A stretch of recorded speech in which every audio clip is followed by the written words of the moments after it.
আসসালামু আলাইকুম বন্ধুরা, আমি আপনাদের মাঝে আজকে যে বিষয়টি নিয়ে হাজির হয়েছি তা হলো দাজ্জালের ফিতনা থেকে বাঁচার উপায় সম্পর্কে।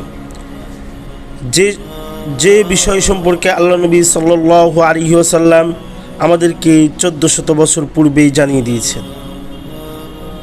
আশা করি বিষয়টি ভালো লাগলে অবশ্যই চ্যানেলটি সাবস্ক্রাইব করে সাথে থাকবেন। নবী করিম সাল্লাল্লাহু আলাইহি ওয়াসাল্লাম দাজ্জালের ফিতনা থেকে রক্ষা পাওয়ার কিছু উপায় আমাদেরকে জানিয়ে দিয়েছেন। তা হলো 1 নাম্বার, সূরা কাহাফ পাঠ করা।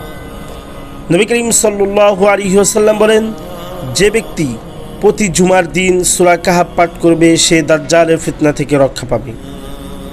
2 নাম্বার, দাজ্জালের মুখোমুখি হলে কালেমা পাঠ করা।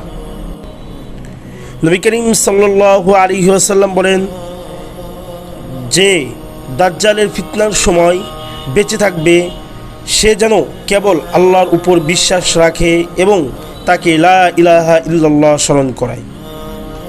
3 নাম্বার, দাজ্জালের কাছ থেকে দূরে থাকা। নবী করিম সাল্লাল্লাহু আলাইহি ওয়াসাল্লাম বলেছেন, যে ব্যক্তি দাজ্জালের কথা শুনবে সে যেন তার কাছ থেকে দূরে থাকে, কারণ তার কাছে গিয়ে কেউ নিরাপদ থাকবে না।